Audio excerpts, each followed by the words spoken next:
Hello and welcome back to the Daily Rituals of Prosperous People, the best tools to provide time, energy, and enthusiasm for your life and business.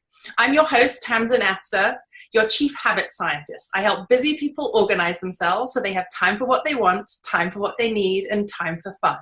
Today, I'm super excited to introduce you to Cindia Carrere, who is joining us from lovely West Coast in her t-shirt, and I'm on the East Coast in my woolly sweater. Anyway, Cindia Carrere is a certified coach, award-winning author, and highly sought-after energy stylist for awakened entrepreneurs. She helps smart women deliberately sculpt their vibrations so that they are a match to their desired outcomes. Cindia believes that money is a spiritual practice and that the key to success is manifesting by design, not default. She specializes in figuring out what is separating women from their wealth and guides them to calibrate energy for total life abundance. She works with experts in the personal development industry, as well as new entrepreneurs, guiding them to clarity on the evolution of their businesses and how to fully integrate their divine purpose. Cindia's ability to pinpoint energy barriers with laser precision, has proven invaluable to business owners who are ready to bypass their box and achieve their highest goals of clarity, purpose, and abundance. Welcome, Cindia. Oh, thank you, Tamsin. That was lovely. And I love that you're putting this whole thing together. And yeah, it's exciting, isn't it, to get together and talk about this concept of prosperity, because I think it's such a vital conversation for us to have, as people, as women, as humans, as, business owners, prosperity and money particularly, and the sort of psychology and vibration around money, I think is really, really interesting. So tell me a little bit about how you got into this kind of coaching, Cindia. Well, I'd have to actually go way back to my childhood because I was raised by the daughter of a minister or a preacher man. And what was so interesting about that is it was a very strong spiritual community, but it was one that didn't really believe that money was an option. And so we were not allowed, as the minister, the church board sets the salary. And so my dad was given a very small stipend. And yet we were the ones, guess who came knocking on our door for money, right? So that parishioners and the congregation and strangers would be knocking on our door all the time, asking for help. Well, there was the irony. We weren't supposed to have it, but we were supposed to give it. Right. How does that work? and I was listening as a little kid, like God is supposed to provide everything. And I kept hearing what an abundant God, loving God is, and how we could have everything. And at the same time, we were not supposed to have any kind of money. And I really saw the disconnect there between people who were seeking spiritual sustenance. And it was almost like you were only given a choice. You can have your spiritual or you can have money. And I thought, you can't have it all. Pardon? You can't have it all. Yeah, like one or the other. And I thought, that doesn't feel right. So that started it. And that just grew and grew and grew. And as I became an entrepreneur, I started my business when I was in college, and I ran a successful jewelry business for 22 years. Oh, I was going to ask you, is that yours? That's fabulous. Yeah, thank you. I don't know if you can see the spirals on my dress too, but yeah, it was really fun. My husband and I were able to travel 3/4 of the way around the world and just have a wonderful life of creating art. And then one day, I literally, out of the blue, received the most sacred vision, a divine download that showed me about people's solar paneled energy grids. And I say solar paneled, S-O-U-L. I love it. Right? And it showed me all the stuff that I had no idea. And in the crux of it was how to help people clear the blockages that are in their energy field and to be able to transform what they were after from things that were so hard before to ease and flow. Love it. So then you decided you have to do something with this and start sharing it and helping people. Did you do it on yourself first? Was that something that you felt you had to do on your own self? Absolutely. Like it was just this gift, and I was doing it with myself, and I was with my husband, and then as soon as I told friends, they just showed up and said, practice on me. And then they immediately started sending friends with pay. They're like, if my friend pays you, would you work on her? And it's just been a full business from almost the day it happened. That's fantastic. How cool. So how is money a spiritual practice? Because I think that's something that's a really interesting angle here that you delve into and that you work on and that you know, are very much embedded in as a way of thinking. Because I think that for many people, you know, they'll say, money doesn't motivate me. I mean, I had this conversation with somebody the other day who uses a questionnaire to help figure out how to motivate different people in groups. And one of them was, are you motivated by, you know, making your boss smile? Are you motivated by helping other people? Are you motivated by money? And I think that this tension that you identified between money and spirituality, or money and higher calling, or money and ethics, is really interesting. Well, you know, we're not supposed to be, at least I was trained, you're not supposed to talk about money, politics, or religion, right? Right, about God and bringing up money. Particularly on Facebook these days. And so people are often, the conversation's getting better, but people are really shy about talking about money. And I found when people say it's not about the money, often it really is about the money. Right. And the reason it has come to me that money is a spiritual practice is that so many times people separate it and think that some things are sacred and some things are profane or secular. And we, in the energy grid, we have at least 4 major solar panels. Okay. We have a spiritual solar panel, our mental, our emotional, and our physical. Okay. And when we are born, we have our physical and emotional needs right away, right? And then as we develop, then we grow into our mental and then our spiritual. And it's really hard to be super spiritual when your stomach is rumbling and when you're cold and shivering and worried about the bills and all that kind of stuff. Right. So God in nature, God everywhere, is our highest mirror, right? We can see ourselves reflected. And then in other people, our relationship, we've heard that a lot, that relationships are mirrors. Right. And that is really true, except for it may just mirror a facet to us because relationships are complicated. And so if you're really sweet to someone, that sweetness between you and that person may be mirrored. And you can be really angry and have somebody else mirror that anger. So we rarely get the full picture of ourselves from another person. And it's also distorted. It can be like a circus or a funhouse mirror or a magnifying mirror. And so while it might bring something out that we need to heal, relationships are still like a two-way mirror, meaning you see your own reflection, but you also see past it into them. Okay. And relationships people can project their stuff on other people. So it is a reflective surface, but it's not the most accurate. That's where money comes in. And I make a bold statement that money is probably the most significant relationship we'll ever have on this planet. Okay. Not the most important, but the most significant. Wow. Because we cannot divorce money. We cannot quit money. We can't fire money. Yeah. And if you think about people come in and out of our lives. You know, husbands and wives get divorced, parents pass on, children grow up and leave us. And money is literally a direct reflection of us. It is mirroring our energy. And you were talking earlier about money being an energetic transfer. Right. Money is part of our energy made manifest. Yeah.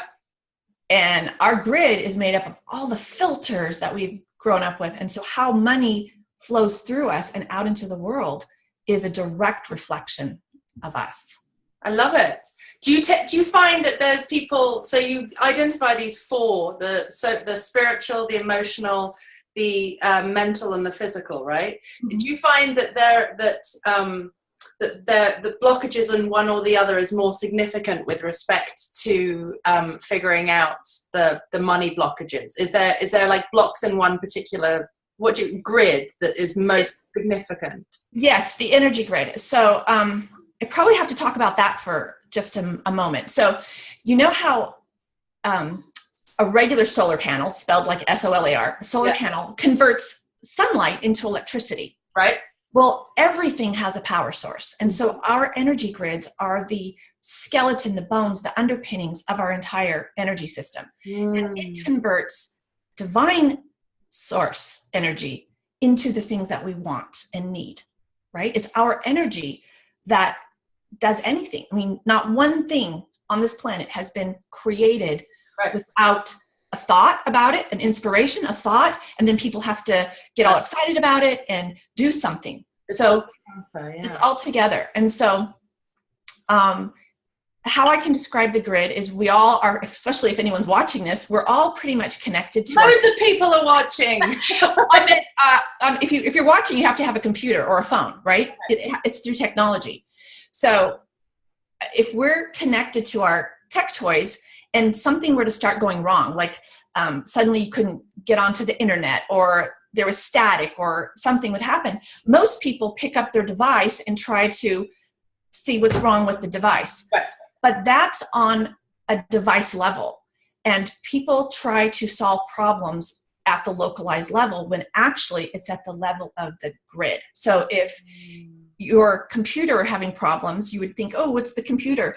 But it would be actually at the level of the internet or the big towers or something. And so the grid is our energy system. And people think it's, sometimes I've heard people say, well, isn't your energy just sort of like an aura in various colors and it kind of blurbs around like a lava lamp? And the energy grid is so structured and intelligent and has longitude and latitudes of light, like on a map. And these solar, S-O-U-L-A-R, the solar panels, that is where people get stuck. And I have an example, like I just have my trusty tennis racket here. This is like one of the best descriptions of it. It's our framework. So this tennis racket has a really nice frame. And I don't know how well you can see, but it has the nice tension over here. But this one has a big hole in it. Mm-hmm. Okay? And it wouldn't matter what a skilled tennis player you were. You could have the best serve, backhand, but if this tennis racket has a hole in it, the ball will go through the hole and it will never be able to serve its purpose, which is to lob the ball to the opponent. Okay. Right. So this is like a cross section of our grid where these are lines of our communication, what we understand, how energy flows. And some things for people are really easy. You could just go from point A to point B, right? But if there's blockages and then, things get stuck in there. I mean, I'm kind of being silly, but things then get stuck in the grid. And when I'm working with somebody, I'm like, ooh, and we pinpoint things that have been bothering them and sticking out forever and causing problems in their life. And then when we can gently remove them, and then we start repairing the grid. Okay. So I have a question then. So you've identified two issues. One is that there may be a particular blockage that's stopping something from going through, or there's a hole, right? So say I showed up to you with, saying, I'm struggling to make money. I'm doing this, I'm struggling to make. How would you identify whether it was that I had a hole that I needed to figure out how to Band-Aid into a sort of healthy grid, or whether I just had a big, fat, stuck nastiness right there that you had to figure out how to help me blast it through? Well, one of the questions is, blocked energy is painful. Like, it's frustrating. You know that there's something there, and if you could just find out what it is, there's that sensation is like, I just know. But the missing energy is absolutely intolerable. Like, people can handle blocked energy. They don't like it. It's frustrating. But missing energy is literally intolerable. And so what happens is in early childhood or in the womb or whatever time, there can be traumas happen. And so I see so often with money, a lot of clients, their father left them when they were young. And or they were such a workaholic that they weren't home a lot. And I'm not saying everybody who has money has that, but I found it, so that's just an example. And when that father died or left or betrayed the mom, let's say, it created such a punch in their energy grid that and people recognize the symptoms when they start hearing about it. It's where we self-medicate because the missing energy is intolerable. Right. And people who have this, so they're trying to fill it with something. Absolutely trying to fill it, but they're filling, or alcohol or sleeping around or drugs or whatever it is. Oh. Yeah. And that's when, all those behaviors are great in modification. You know, there's the good kind of making love that feels good before, during, after. Spending money can feel really good before, during, and after. It's the things, when we're doing it to fill that hole, and if it ever causes any kind of self-loathing or disgust or anything like that, regret, that's when we're trying to fill a hole. And you can tell with people's body shape sometimes where the imprint in the hole is, when you start learning about, this is like the skeleton. And I talk about it, that like fashion, let's just talk about fashion for a second. It's a $3 trillion a year industry, $3 trillion, and it's growing. But it doesn't matter if we're wearing, you know, like designer duds or hand-me-downs, because underneath our clothes, we're all naked, right? And underneath our naked is our energy. So we can cover up our bodies, but nobody can hide their energy, right? It's in everything we do, everything we say. It's in our lives. It imprints everything. But it's also really interesting because one of the things that I found really fascinating was, after I separated from my husband, how many people who never really talked to me about things like energy said, your energy is completely different. You're a completely different person, which made me think about what you just said, that sense of how, you know, the vibrations, whether things are lined up, whether there's a blockage or whether there's a hole, is so fundamentally communicated to the world outside that it obviously makes complete sense, and it affects how things flow through us.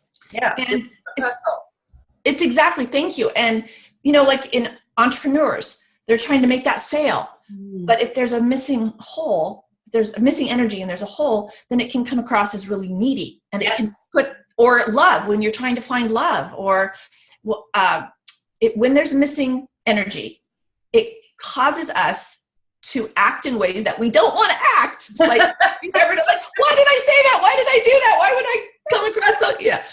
Right? Yeah, that's really interesting. I think the way you've created this grid, this frame, which is, I just think this is an interesting framework to think about it. Because, you know, there are so many different ways to understand who we are and how we engage in the world. And this is a really clear frame in my mind to think about, you know, is there something that's blocked? Is there something that's missing in what particular area? So I love this. I think this is it's really helpful. So when clients come to you, what do you do with them, Cindia? What do you help them figure out? Like, what's your first step? Well, first step is in the initial, stumbling over. I have a process that I help them see what their own energy grid looks like. So like, I can tell them information, but I was also shown that people, when they just start hearing like blah, blah, blah, blah, blah, it can go like, what? So I help them, I engage them so that they are discovering about their own grid, and I lead them through questions. And I'm also given a lot of information with that permission. When I have that permission to connect with that person, then it starts flowing out. And I can give you an example of somebody who, she came to me for money, and I can't work with people who are like in super desperate mode, because that is already so blocked that there needs to be some other steps in preparation before they can come to me. But this woman was a businesswoman, and I was given 25 cents. Like, what? And so I cleared that with her, and it turns out there's this whole story about how she lost money when she was a little kid. And as soon as we cleared that 25, she had no idea that, she was trying to package her services at $25,000, but she couldn't say the words. And she hadn't told me that when she came here. And I cleared the 25, like, what's this 25? And it would clear back to 25 cents. And it turns out that people have little kid numbers in them, and they have adult grown-up numbers in them. And we're trying to price and conduct business 6-7 figures with adult numbers, but underneath, you asked me those panels, all the numbers, the little kid numbers haven't been healed. And there's so many things around that. So when I helped her clear that 25 cents, she immediately had the congruency. She was aligned, and she went out, and within a week, not kidding, she sold 3 of her $25,000 packages, plus another $5,000 for something else, $80,000 within a span of like maybe 7 to 10 days after we cleared it, because and that was a small block, but it was a big one for her. Right. It was really holding her back. That's so fascinating. And I think, so, I mean, it sounds like one of the things you help people do is start to really pay attention to what they are struggling to do too. Because I think, when you think about cultivating prosperity, right, one of the things is that we often, focus on one particular sphere of our lives, or we focus on one particular thing, and we don't really think about how everything is connected, Everything. Right? And so, what that makes me think is, how do people then take that and use it? So I guess my next question would be, what are your top 3 tips for cultivating prosperity within this framework using your solar panel grid concept? I will be happy to answer. I just want to get one more little thing out because you just mentioned it. So a big clue for people is whatever you think about day and night is a clue to your deepest desire. And it's also a powerful clue as to where your energy blocks and imbalances are working against you. Right. Okay.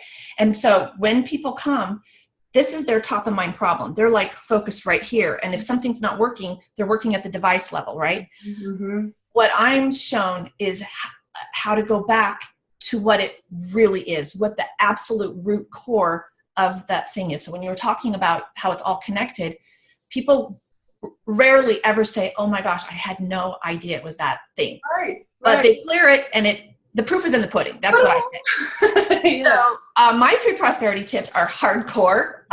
They're not for the faint of heart. And I would advise you not to try this at home unless you're super serious about bringing in some money. Bring it on, Cindy. Yeah. So the first one is to tithe.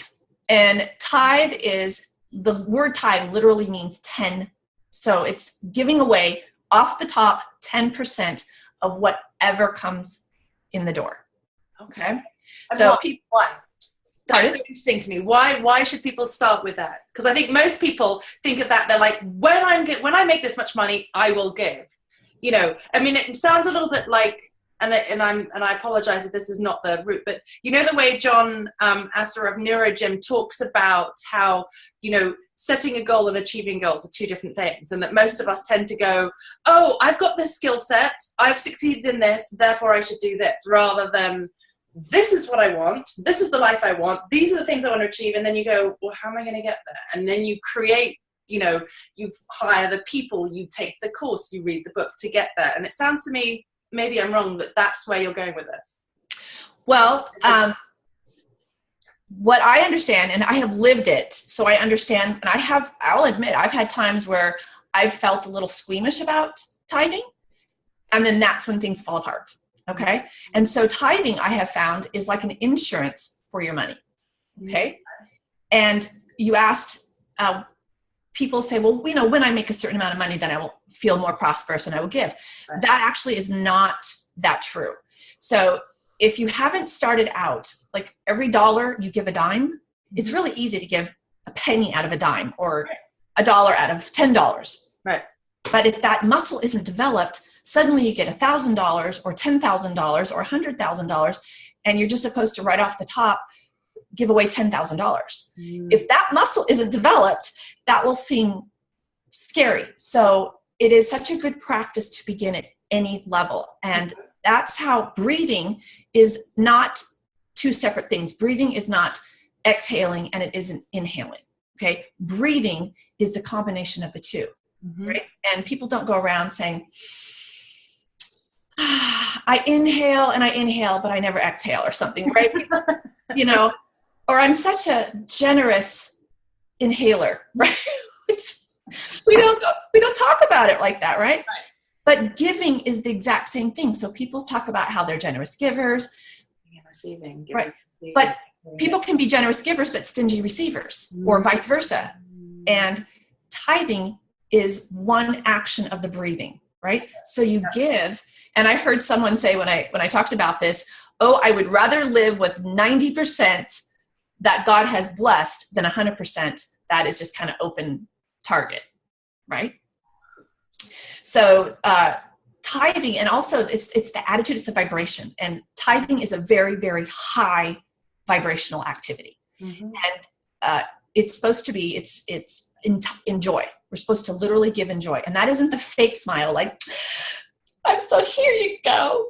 It is supposed to be a genuine, because look at everything that you have. Look around, and giving 10% at least protects your money. And it is literally the invitation to receive so much more. So we are allowed to tithe like it's a seed, giving, right? Expecting that there's going to be a return, just like a farmer when they plant. Yeah. So in action, do you suggest that it's better to do that like monthly or yearly or quarterly? Like, how do you advise people to do that who are starting this out and are thinking, okay, like this is all making sense to me. I need to give if I'm going to receive, and I start to set up this cycle. What do you suggest people do? Well, it depends on how a person is paid, really. Like if they get a paycheck, then you take the 10%. And it's really scary. People are scared, right? But when it's done in faith and done in joy, I have never heard a story where the money has not come back, right? When it's done. And prosperous people do things in a certain way. Okay. So tithing is done in a certain way. And it's given to where you get your spiritual food, which shows money is a spiritual practice that you give to where you are being supported. Spiritually. And then, there's so many thoughts coming right in. I'm sorry, my mind just goes like 40 different ways. So the tithing is such a gift.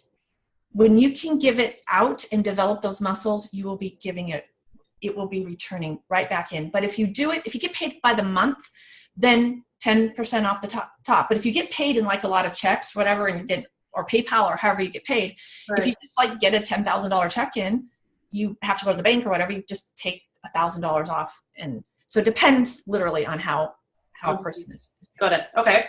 All right. So that's tip number one. Hit us with tip number two. Okay. If tip number one is a little scary, tip number two is really frightening. Round it up. Right. Tip number two is also, like we said, prosperous people do things in a certain way. And I can't tell you how many people that I see who don't have a clue where their money really is coming from or going. Okay. There's kind of blinders on, and they don't really want to look at it. And this is like hardcore, almost like forensic examination. Money can be your servant. And, people have that quote, they quote, money is the root of all evil. Yeah. The actual quote is, the love of money is the root of all evil. And that love is that kind of worship.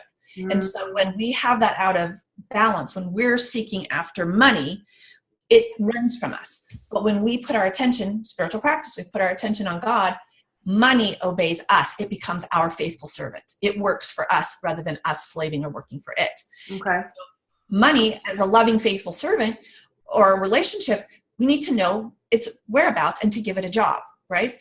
So knowing where it is and where it's going and how much you owe and how much is coming in really does make a difference. Okay, so tell me whether I'm on the track here with what I did. So I moved, when I got divorced, I moved from a bigger house to a smaller house. And then I ran my house for a year. And at the end of the year, I went through my bank account, my business bank account, and every single bill I paid. And I've created an Excel spreadsheet of every single thing that came in and out of my account for a year. So I could see what my life looked like, in this different lifestyle. It wasn't a 2-income house, and all of that. So that I could then get a sense of, what needed to shift. Is that the sort of thing you mean? Yes. And people say, I don't know, I have a secret credit card, or I keep the secret credit card from my husband, or they have money secrets.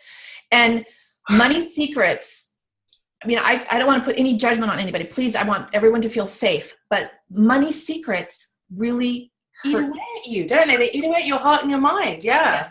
And I go so far to say money karma or money sins. And when I say money sins, it's that anything that separates you from your money. Okay, that's like not tithing, keeping secret debts.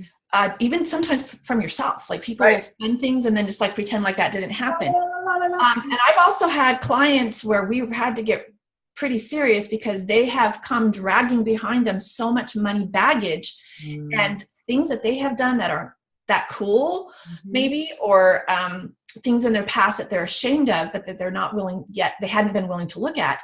And they show up going, well, I want to make 6 and 7 figures. And we start looking at their grid and the shape of it is, and the trail of heartbreak that they have also participated, because a lot of people think that they're money victims, but they don't really like to look at where they have stolen from somebody else, where they betrayed somebody else, where they have borrowed and not returned it. There's all kinds of things, all kinds of secret things that keep people out of integrity with their own money. And so it's about any judgment. It's about them getting clear within themselves. Right. Okay. So that's 2. I love it. All right. Hit us with number 3. Okay. 3 is a little softer, 3 is gratitude. And I can hear some people going, oh, gratitude, like that thing again. I have it tattooed on my wrist. Oh, I have it in Sanskrit tattooed. Beautiful. Because I think it's so important.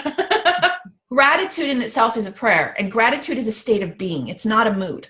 Okay. Gratitude isn't a sticker, a smiley face. And I keep getting the image of people in one room being miserable. It's kind of gray and unhappy and things are missing.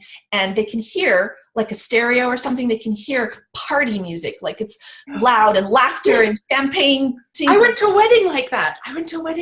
Where it was one of those, like, those rooms with the big divider hall. Yes. The one that I was in, everybody was sitting at the tables. The light was really bright. There was no alcohol coming around. And for some reason, our table, the food was not coming to it, and we could hear like Madonna blasting from the room next door, and our table were like, oh, we need to go to that wedding. We need yes, a good visual. and the party is where the gratitude is, right?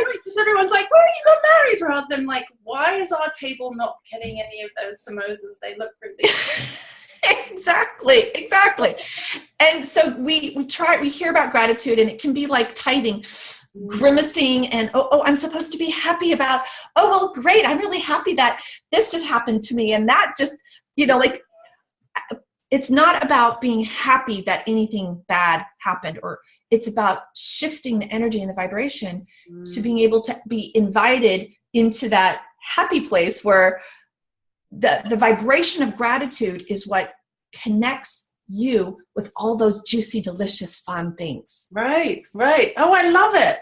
This is great. This is a really sort of actionable way to start really facing your own shadows, your own demons, your own blockages. Ooh, this is awesome. Yay. And as far as energy, like, it's energy, but it's practical. It is the energy behind everything you do.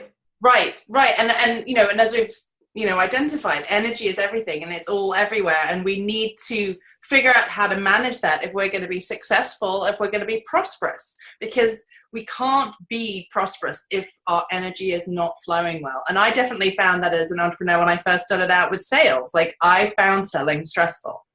To me, selling was associated with being like a sleazy car salesman, like, what am I trying to get in there that, and I had to do, once I did all that work around that, and it suddenly was like, oh, I'm being obsessed with how I can help you. That's why I want you as my client, and then it's a huge shift. I was like, oh, right, there we go. Massive energy blockage around me and my own concept of what it meant to sell and my own value around that, and yada, yada, yada. Oh, this is fantastic. So I think you've got a fantastic free gift to share with our listeners around this idea. Will you tell us a little bit more about it? It's a workshop, right? Yes, it's a complimentary workshop, and it's not that long. It's, half an hour-ish. And I'm able to really clearly go into a little more depth about what the energy grid is in a way that allows you to understand from start to finish what it's about. And then in it, I lead a person through a process that you will be able to get in touch with your own energy grid, what it looks like, what it feels like. Some people have reported that they can suddenly see it. Other people can feel it, but every person has come away with what their grid actually looks like, or at least they start to know what shape it's in. Got it.